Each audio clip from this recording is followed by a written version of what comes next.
Magandang gabi po sa inyong lahat. Kasama po natin sa ito ang ating mga mass sponsor na sina Mr. and Mrs. Larry Pascual, Mrs. Lina Mayo, Ms. Melba Llaneta, Ms. Larissa C., Mr. Luis Gilbert Ramos, Mr. Charlie Escueta, Mrs. Charlie Escueta and family, and Ms. Esmer Cruz and family. Isang pasasalamat ni Ms. Elchie Matias, Brother Ryan Robertson and family, agency, and the Lahat family. Para sa kaarawan, Hindi pa. Iba yung nakausap ko, yun yung... para sa kaarawan, Eto, oh. Oo, yan, hindi ko yung nakausap ko. Iba yung nakausap ko. Melanie Hernandez, Brother Larry Cruz, Mamaya na lang. Sister Flor Villaventura, Blaze Libao, Sister Bailey Macosque, Rosario Alejo, Antonia Garcia, Delia Ramos, Beverly Loza Alota, Elara Sophie Valdez, para sa kaluluwa, para sa kapayapaan ng mga kaluluwa ng Hermaniano, Polita, Virginia, Anacel, Rosea, Juanita, Pilato, Magdalena, Rolando, Ricardo, Angelina, David Juno, Bote, Estela, Benjamin, Sabado na lang. Rodolfo, Lea, Juanito, Gregorio, Cristal, Manilo, Lucena, Agripino, Sadam, Marilu, at Teresita. Tayo po ay nasa ikalawang linggo ng Promesa. Ang magmumuna po sa ating banal ng isa ay sila Father James Anthony Carusan. Katayo po lahat para sa pagmumuna.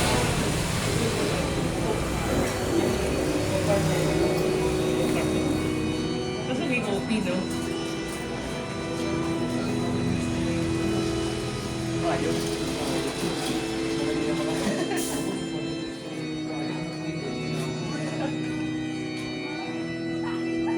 Baka it's a silent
Sa ngalan ng Ama at ng Anak at ng Espiritu Santo. Amen. Tumayo ang Panginoon. At sumili. Mga kapatid, hindi po tayo bilang kaali ng angka ng Diyos. Kaya tumulong tayo sa mahabaging Panginoon na nagpapatawad ng loob. Inaamin ko Sa makapangyarihang Diyos at sa inyong mga kapatid na lumaha akong nagkasala sa isip, sa salita at sa gawa at sa aking pagkukulang. Kaya isinasamo ko sa mahal na Birheng Maria, sa lahat ng mga anghel at sa mga banal, at sa inyong mga kapatid na ako ipanalangin sa Panginoong ating Diyos. kaawaan tayo ng makapangyarihang Diyos, patawarin tayo sa ating mga kasalanan, at patnubayan tayo sa buhay na walang hanggan. Amen.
Manalangin tayo. Ama naming makapangyarihan, iniuutos mong pakinggan namin ng minamahal mong anak sa iyong pinalulugdan. Kami naway makapakinabang sa iyong salita upang sa pagdalisay ito sa aming kalooban, kami ay lumigaya sa pagkakita sa iyong liwanag. Sa pamamagitan ni Yesu Cristo, kasama ng Espiritu Santo, magpasawalan hanggan. Amen. Opo. Nasubok ang kanilang paligaya ni Abraham dahil sa kawalan ng anak na lalaki at tagapagmana. Ngunit binigyan ng Panginoon si Abraham ng kanta na tutupanin ito ang ulang kung bibigyan siya ng maraming mga anak. Magalang po natin pakinggan ang unang pagbasa. Pagbasa mula sa aklat ng Genesis. Noong mga araw na iyon, inilabas ng Diyos si Abraham at sinabi sa kanya, "Masdan mo ang mga pipili, pagbibilang mo ba niya? Tingnan karami ang magiging anak mo at ako." Manalig si Abraham at dahil dito'y pinalugdan siya ng Panginoon. Sinabi pa ng Panginoon kay Abraham, "Ako ang kumuha sa iyo sa Ur ng Chaldean upang ibigay sa iyo ang lupain nito." Itinanong naman ni Abraham, "Panginoon, aking Diyos, paano ko malalaman ito'y magiging akin?" Sinabi sa kanya, "Dalahan mo ako ng isang baka, isang kambing at isang tupa. Bawat isa'y 3 taon ang bunga. Magdala ka rin ng isang kalabati at isang bato-bato." Pinalangin ni Abraham ang lahat ng iyon at biniyak ang bawat isa maliban sa mga ibon. Inihanay niyang matakatagpan ang pinaghating hayop. Bumaba ang mga buhito upang kanin ito. Ngunit ipinabulo sila. Nang pumigil na ang kanin, nakatulog naman si Abraham at nagkaroon siyang nakatatakot na pangitain. Pagkalugod ng araw at pagdanas ng bilang may bitaw na kalayong na umuuso at nalinas na sulok na dumaan sa pagitan ng pinatay ng mga hayop. At ng araw na iyon, makipagtuma ng Panginoon kay Abraham. Wika niya, nangangako ako na ibibigay sa langit mo ang lupain ito mula sa hangganan ng Egipto hanggang sa ilog. Lugases ang salita ng Diyos. Salamat sa Diyos. Panginoon,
Hinihikayat ni Pablo ang mga Kristiyano na magpakatatag sa kanilang pamumuhay na nakaugnay sa Panginoon.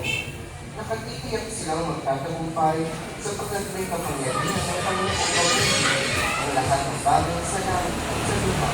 Magaling po natin pakinggan ang dalawang pagbasa. Pagbasa mula sa sulat ni Apostol San Pablo sa mga taga-Pilipos. Mga kapatid, magkaisa kayong tumulad sa halimbawang pinakita ko sa inyo. Kami ang gawin ninyong kuwaran. Pasdan ninyo ang lahat ng sumusunod sa mga halimbawa ko. Tulad ng malimig kong sarili sa inyo. At ngayon, tuwakang pinupunin ko. Marami ang mabubuhay bilang mga kaaway ng krus ni Kristo. Kapangmakal ang kahihinatnan nila, sapagkat ang dinig Diyos nila ay ang hilig ng kanilang katawan. Pinararangal nila ang mga bagay na dapat sana nilang ikaiya at ang pinagkukulang ng nila ng pansin ay ang mga bagay na panlupa. Sa kabilang damo, ang langit ang tunay na bayan mula nooy, hinihintay na may panalapit ang Panginoong Jesucristo, ang ating tagapagligtas. Pagdating ng araw na yaon, mapaguhin niya ang ating katawan lupa at gagawin ng waghati tulad ng kanyang katawan. Sa pamamagitan ng kapangyarihan ginamit niya sa pagpapasukot sa lahat ng bagay. Kaya nga, minamahal ko mga kapatid, aking kagalahan at karangalan na lagi kong pinasasabi ng makipag-ulit. Magpakatatag kayo sa inyong pamumuhay na nakaugnay sa Panginoon. Ang salita ng Diyos. Salamat sa Diyos. Tatayo po lahat bilang tinilagan sa banal.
Sumainyo, Panginoon. Ang mabuting balita ng Panginoon.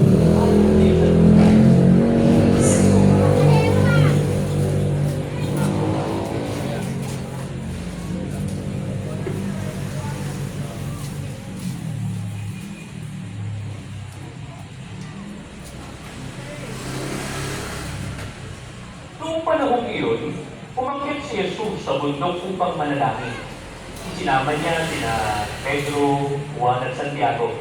Samantalang siya ay nananalangin, nagbago ang anyo ng kanyang mukha. Naglindi ang kanyang kasuotan na naging puti-puti. Sigagit-sagit sa'y lumitaw ang dalawang lalaki, sina Moises at Elias, na nagpakitang may kahilingan ang makikipag-usap sa kanya. Pinag-uusapan nila ang nalalapit na pagpanaw ni Jesus na magaganap sa Jerusalem. Tulog na tulog si Pedro at ang kanyang mga kasama. Ngunit sila'y biglang nagising at nakita nila si Jesus na nagmimingling at ang dalawang lalaki na nakatayo sa tabi niya. Napapaalis na sa tabi ni Jesus sa mga lalaki. Sinabi ni Pedro, "Guro, mabuti pa'y dito na tayo. Gagawa po kami ng tatlong pukol. Isa sa inyo, isa kay Moises, at isa kay Elias." Ang totoo ay, hindi niya nalalaman ang kanyang sinasabi. Nagsasalita pa siya nang matakpan sila ng isang ulat at sila'y natakot. At may isang tinig mula sa alalaap na nagsabi, "Ito ang aking anak, ang aking binira. Siya ang inyong pakinggan." Nang tumigil ang tinig, nakita nilang nag-iisa na si Jesus. At hindi muna sinabi ng mga alagad kanino man ang kanilang nakita. Mga kapatid, ang mabuting balita ng ating Panginoon. Pinupuli ka namin, Panginoon Jesucristo. Magandang gabi po sa inyong lahat. At ayan, nasa ikalawang linggo na po tayo ng Kwaresma. Kumbaga, papalapit na papalapit ang ating pagbabalik tanaw sa pagkapangasas at muling pagkabuhay ng Panginoon Jesus. Alam niyo po, meron pong istorya ng isa pong misis na namumroblema. Dahil yung misis na to, dapat alaman niya na yung kanya pong mister ay nagpupunta sa mga bar, no? At nagpapabae doon. Kaya kung alam malalaho ang misis na ito, at galit na galit na inis, alam niyo ho, kung ano yung ginawa ng misis na yun? Nagpunta ho ng parlor, nagpaganda ho, no? Nagpaayos ng buhok, nagpa-make-up, nagpa-ano ko ba yung tawag yun, para pumuti ka, nagpa-bleach, no? Nagpa-pedicure, nagpa-manicure, nagpaganda, nagsuot ng talaga namang sexy damit. Tapos so, ano yung ginawa? Nagpunta doon sa tapat ng bar kung nasaan o magpupunta yung kanyang mister. Dahil nga po, naghihintay siya, hinihintay niya yung kanyang mister. At ayun na, lumalapit na, dumadating na. Hindi siya nakilala. Ang sinabi ng mister, "Magandang gabi ho." "Magandang gabi naman," sabi naman ng lalaki. "Sir, baka naman ho, gusto niyong ako naman po ngayong gabi ito ang makasama." Sabi ko, no? Nung nagpapanggap, no, ng misis. Pagkaroon niyo ko ano sabi ng mister, "Ayoko sa'yo. Kamukha ko yung misis ko eh." O kaya, bakit ko nabanggit yun? Kasi sa atin ang mabuting balita sa araw ng gabi, nakita natin narinig natin nagbagong anyo. Ang Panginoong Jesus, nagliwanag daw po siya. At sabi sa ating istorya ay, nagliwanag siya at pinag-uusapan nila ni Elias at ni Moises, yung mga propeta noong una, yung kanyang haharapin na pagkapakasakit. Kumbaga ho kasi yung mga alagad na ito, papunta na sila ng Jerusalem. At alam natin kung ano yung mangyayari sa kaharapin ng Panginoon. Kumbaga ho bago mangyari yung karimari-maring na pasakit at pagkamatay at papakit sa pagkamatay ng Panginoon, binala niya muna yung mga alagad niya para makakita ng pahimakas, parang ganoon ng muling pagkabuhay ng Panginoon. Para kung dumating na nga, yung nakatatakot at nakasisig ng pagkamatay ng Panginoon, yung kanyang mga alagad, may lakas ng loob at tando nila na hindi matatapos ang lahat sa pait ng kamatayan. Pagkus siya'y tunay na magliliwanag at mabubuhay na maguli. Kaya yun yung dahilan kung bakit pinagdala ng Panginoon ng kanyang kadakilahan. At ang pangalawang punto naman po natin po sa gabing ito ay yung pagbabagong anyo na meron ng Panginoon. At kung ano yung nangyari sa kanya. At ano yung mensahe nito para po sa ating lahat. Meron po akong kaibigan na pare na nakalulungkot last month. Siya po ay nagpa-check up sa Pampanga. At pauwi na po sila. Meron siyang driver, nakasabay siya sa isang van. Siya lang po yung nasa likuran. Yung sabi parang mahabang po na yun sa gitna. Tapos po maayos ang yung pag-drive ng kanyang driver. Kaya lang po na isang sasakyan na nakalulungkot na nakamulong yung doktora na nag-drive. So tinamaan po sila, sumama po sila sa gutter. Siyempre po, nagkaroon ng ganung impact, hindi nakasuot ng safety belt si father, siya po ay nasa gitnang ganoon, siya po ay dumiretso sa harap. Mabuti na lang po, nahawakan niya nung kanyang driver, kung hindi, lubos po siya, no? Talagang dadaan siya doon sa salamin na nabasag-basag, siguro namatay siya. Pero sa awa ng Diyos, hindi naman nangyari yun dahil na nasave siya. Merong tinahi sa kanyang ulo, tapos naka-semento ko yung paa niya ngayon. Tapos alam niyo ang sabi niya, next time, hindi hindi nakasuot ng safety belt na yun. Kumbaga may pagbabago na nangyari kay Father dahil sa nangyari sa ating mga karanasan ba, meron mo bang moment sa buhay natin na nag-transfigure tayo o nagbagong anyo tayo o nagbagong buhay natin? Alam niyo ho, minsan yung pagbabago, mahirap po yan.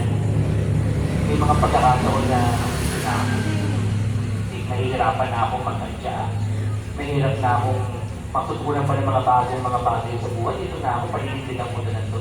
Minsan ganoon tayo, nahihirapan tayo sa mga pagbabago. We resist change.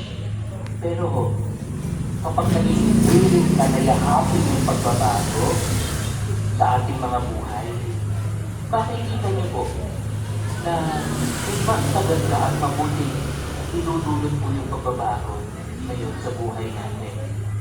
Unang-una po nagkakaroon ng paglago yung ating pagkatao. Kahapon po ay nagbibigay po ako ng pagninilay sa isang grupo ng mga parokyano po sa Tondo. At ang sabi ko sa kanila, tayo mga tao dapat para tayong sponge. Alam niyo po yung sponge yung pinanghuhugas natin, yung pinagkatago natin ng mga plato. Dapat ganoon tayo na tuyong-tuyo. Di mo ba kapag yung espongha na tuyong-tuyo, ilagay mo sa tubig, ano mangyayari? Sisig. So sabi ko sa kanila, dapat ganoon tayo. We are always open to learning. Kasi dapat na tayo kontento sa alam lang natin.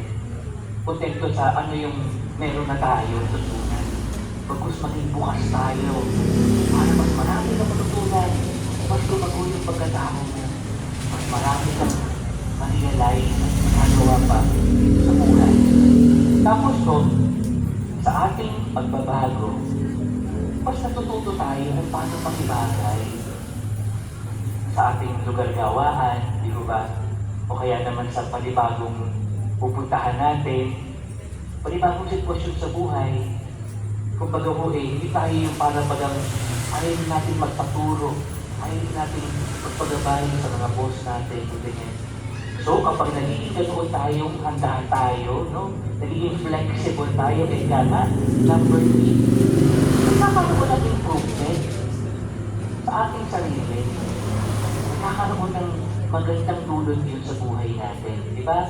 Kapag handa ka, flexible ka sa job, apupromote ka niya. Di ba? Mas malayo yung manarating mo. No? Kapag handa ka sa pagbabago sa buhay.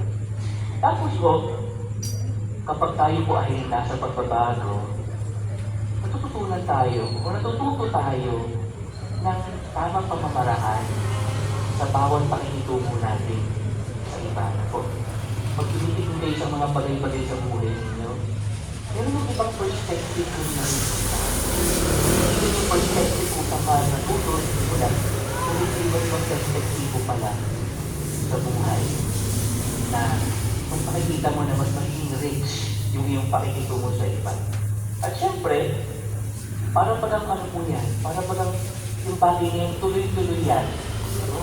Nalalago ka, masalawak yung pagtingin mo, mas magiging masaya yung pakikitungo mo sa mga tao. At syempre, diyan nakikita yung katatagan ng sarili mo. Kasi kapag handa ka sa pagbabago sa buhay, alam mo kung paano mag-strong na makayanin ko ano ba itong change na itong mangyayari kakayanin mo mag-adjust sa mga bagay-bagay sa buhay. Tapos ko, meron panibagong opportunities na may bibigay sa'yo. Like sa mga katrabaho natin o kasama natin sa gawain na meron tayong kabukasan to learn, to grow. Kaya, nagkakaroon ng new beginning sa buhay natin. At sa tingin ko po, yun yung mensahe ng Panginoon Jesus. Ngayong panahon ng Kwaresma, hindi po ba ay tayo nagpipilay sa ating mga sarili? Ano yung mga parte ng buhay natin na iwanan natin, na kailangan natin baguhin? Simulan natin ngayon. Kaya po siguro binasabit itong gospel na ito ngayon ng pagbabagong ano ng Panginoon. Kasi tayo din po, kailangan maging handa na magbagong ano ito. Magbagong buhay. Magkaroon din ng bagong simula sa ating mga sarili. Nang makapag-move ahead tayo sa buhay. Amen.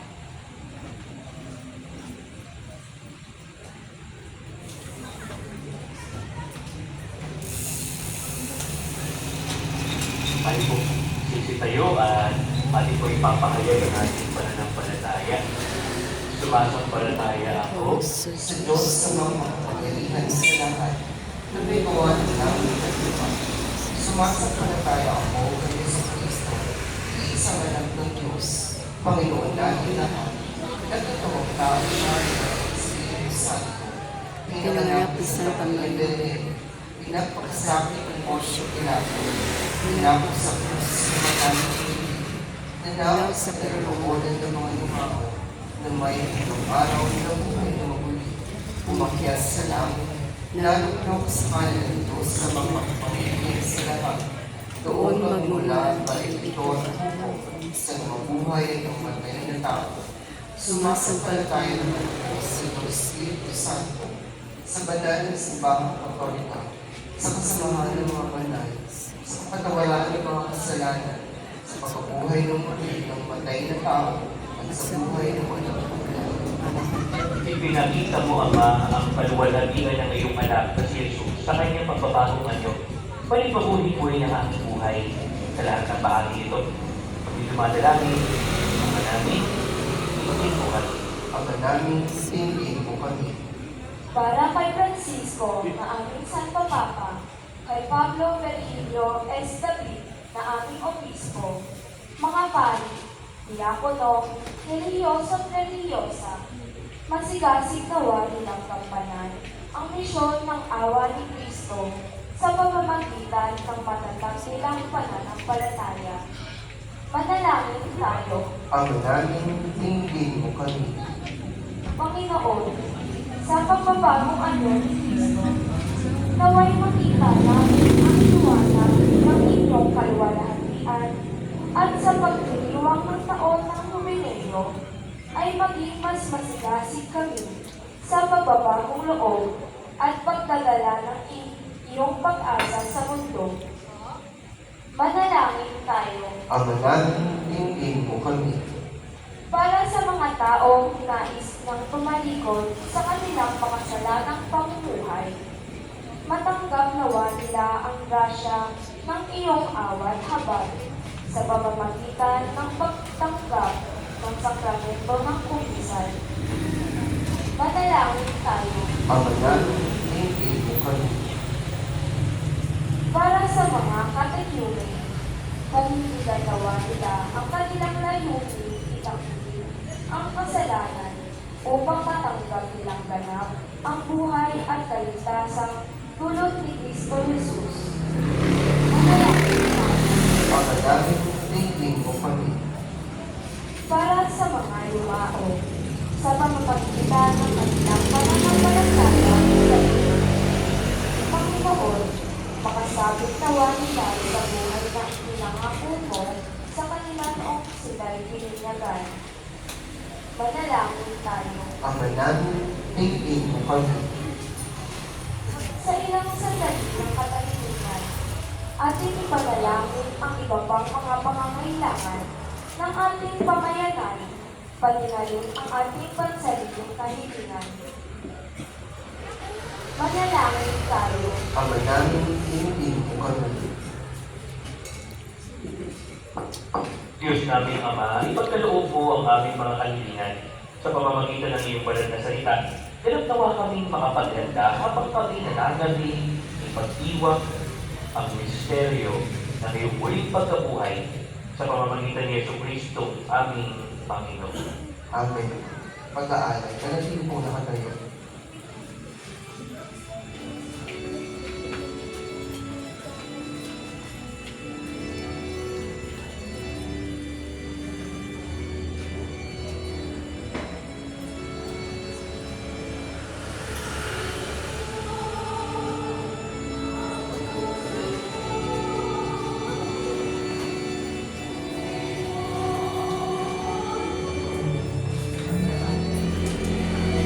Maupo po kami.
Manalangin kayo mga kapatid upang ang paghahain natin ay kaluto ng Diyos sa mga makapangyarihan. At ang ginawa ng Panginoon ng paghahari sa iyong mga kamay, sa kapulihan niya at karangalan, at sa ating pagpinabangan, at sa buong sambayanan ng banal. Ama naming lumikha, ang paghahain ito ay magdulot nawa ng kapatawaran ng aming mga kasalanan at pagpapagal sa aming buong katauhan para sa pagdiriwang ng paso ng pagkabuhay sa pamamagitan ni Yesu Cristo, kasama ng Espiritu Santo, pagpasawalang hanggan. Amen. Sumayin ang Panginoon, At sumayin niyo itaas ang Diyos sa inyong puso at diwa. itaas namin sa Panginoon. Pasalamatan natin ang Panginoong ating Diyos. Marapat na siya ay masalamat. Ama naming makapangyarihan, tunay ng marapat na ikaw ay aming pasalamatan sa pamamagitan ni Yesu Cristo na aming Panginoon. Nang maipagtapat niya sa mga alagad na siya ay laang mamatay para sa lahat, sa kanila ay kanyang ipinamalas ang kanyang sariling puspos ng liwanag. Ang iyong mga utos at ang mga propeta ay pawang mga tagapagpatunay niya sa pagkakatalagang para sa kapwa ay magdusa upang ahayin ang lahat sa pagkabuhay na maligaya. Kaya kayo sa mga anghel na nagsisiawit at papuri sa iyo na walang humpay sa kalangitan. Kami nagbubunyi sa iyo. Salamat.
Sana sa kailangan.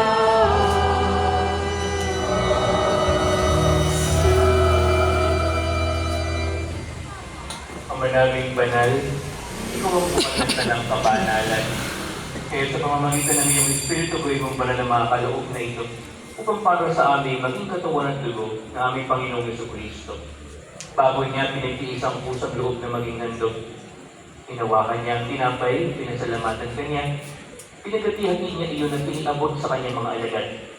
At sinabi, ang dami niyong lahat ito at anin ito ang aking katawan na ihahandog para sa inyo.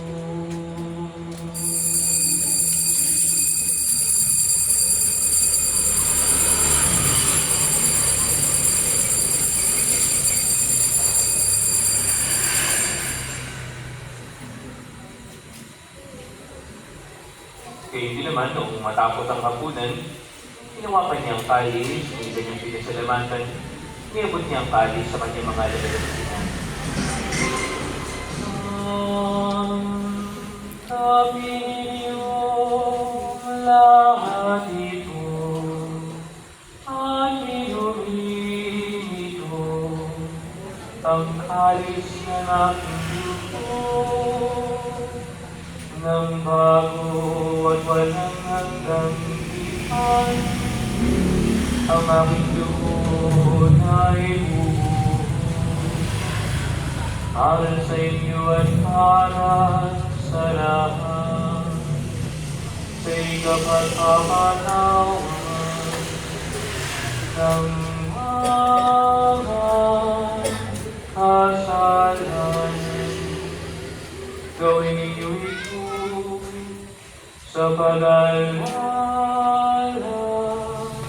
sa akin.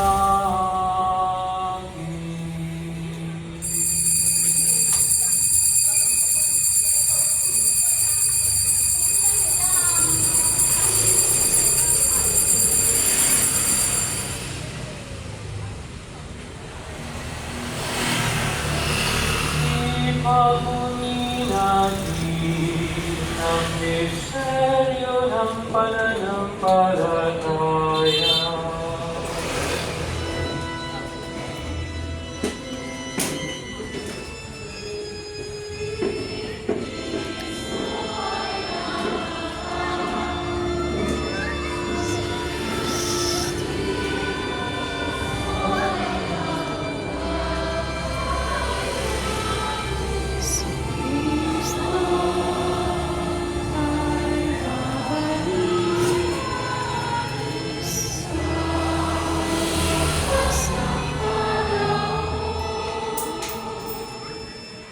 Ama, ginagawa namin ngayon ang pag-alaala sa pagkamatay at muling pagkabuhay ng iyong anak.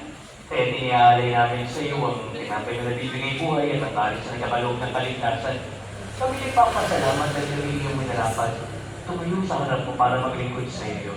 Itinasamo namin kami magsasalo-salo. Kung walang pinulilis na iyong ulit sa pag-aalala sa pamamagitan ng Espiritu Santo. Ama, sinapin mo ngayong simbahang galanat sa buhay. Pupusin mo kami sa paligid. Kaya isa ni Francisco na aming Papa at ni Pablo Virgilio na aming Obispo at ng Kaparian. Alalahanin mo rin at mga kapatid namin na hilay yung pag-asang sirekuloy ng buhay. Kaya lang lahat ng mga pumanaw. Kaawaan mo sila at patuloyin sa iyong kaliwanagan. Kaawaan mo at pagdapatin kaming lahat na makasalo sa iyong buhay na walang wakas. Kaya isa ng mahal na Birheng Maria na ina ng Diyos, ang kanyang pabiyak ng puso ni San Jose, kaya isa ng mga apostol at ang lahat ng mga banal na namuhay sa daigdig ng halumod-lumod sa iyo, ay pagdiwag nawa namin ang pagpupuri sa ikararangal mo sa pamamagitan ng iyong anak na aming Panginoong Jesucristo.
Pagkalooban ng kapayapaan araw-araw, iligtas sa kasalanan at ilayo sa lahat ng kapahamakan.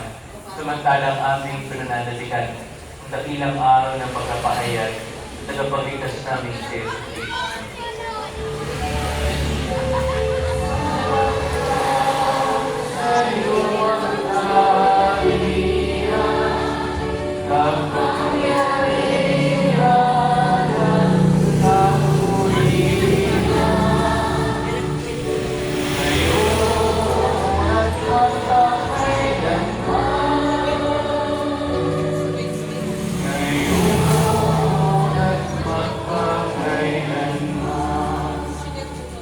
Panginoong Jesucristo, sinabi mo sa iyong mga apostol, kapayapaan ang iwan sa inyo, aking kapayapaan ang ibibigay ko sa inyo. Tumayan mo ang aming pananampalataya, huwag ang aming pagkakasala. Pagkalooban mo kami ng kapayapaan at pagkakaisa ayon sa iyong kalooban, kasama ng Espiritu Santo, magpasawalang hanggan. Amen. Ang kapayapaan ng Panginoon ay lagi namang sumainyo. At sa inyo rin. Ligaya kayo ng kapayapaan sa isa't isa.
Mga kapatid, narito si Jesus, siya ang tinapay niyang buhay, siya ang kordero ng Diyos na nag-aalis ng mga kasalanan at sanlibutan.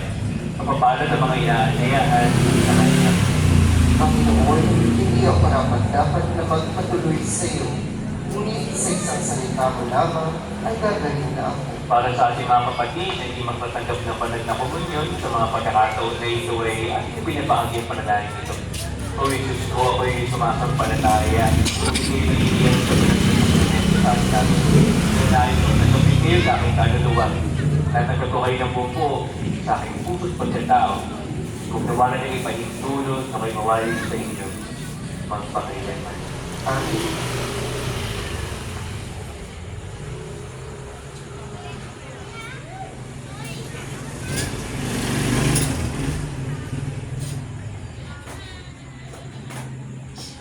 Paalala po muli, yun po ang ating choir ay magkukunin po sila after the mass. Kaya po yung ating lead minister ay dito, kaya po ang sinabi po sa kanya after ng misa para sa pagsagot ng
Manaming mapagmahal ang mga pinapinabang mo sa dakilang pagliliwanag sa bagong anyo na ngayong anak ay tumatalaw na po sa loob sa iyo sapagkat kahit na iyong paman sa lupang ibabaw, pinapangsala mo na kami sa kaligtan ng kalangitan sa pamamagitan ni Yesus Cristo.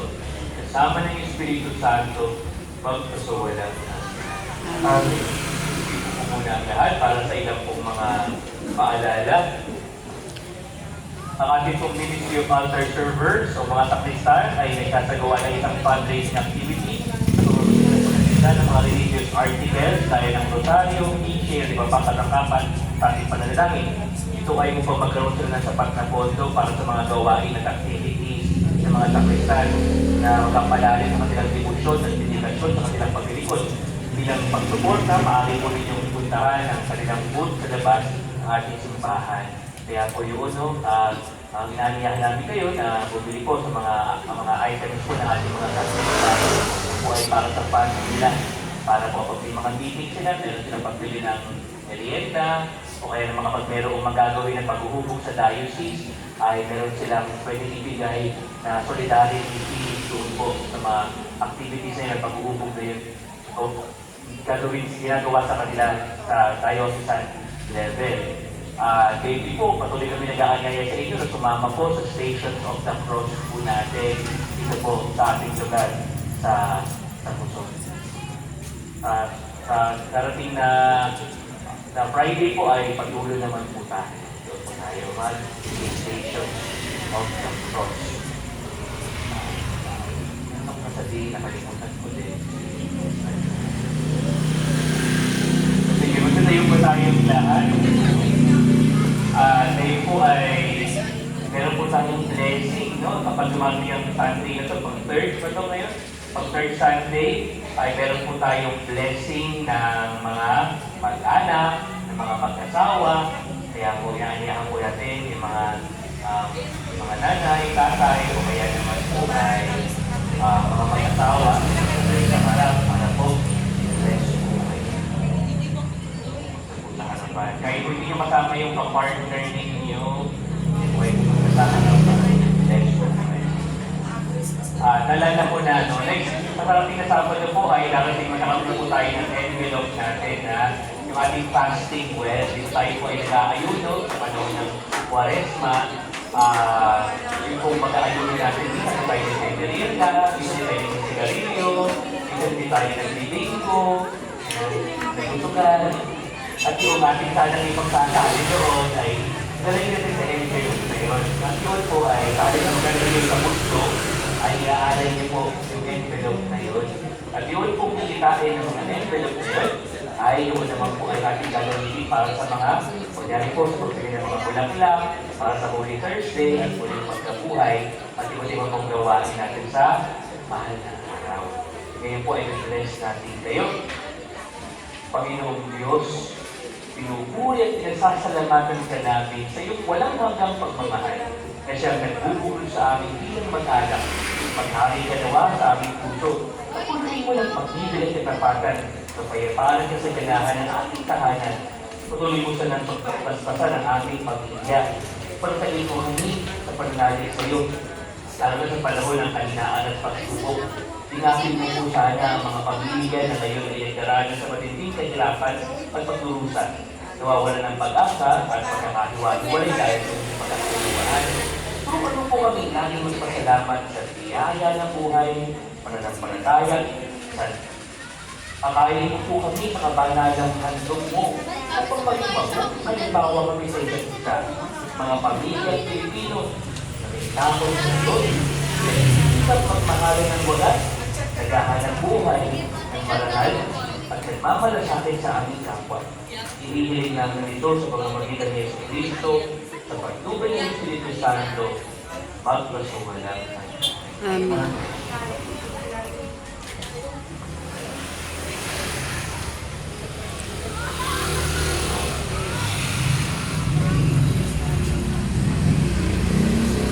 Palapakan po natin yung ating pong mga mag-anak at so every third Sunday po yan, meron tayong ganito. Sumayo ang Panginoon, at palain kayo ng mga pangyarihang Diyos sa ngalan ng Ama, Anak, Espiritu Santo. Amen. Kung sa ating pagdiriwang, tumayo kayong pangmahalan, paglikuran ng Diyos. Salamat sa Diyos.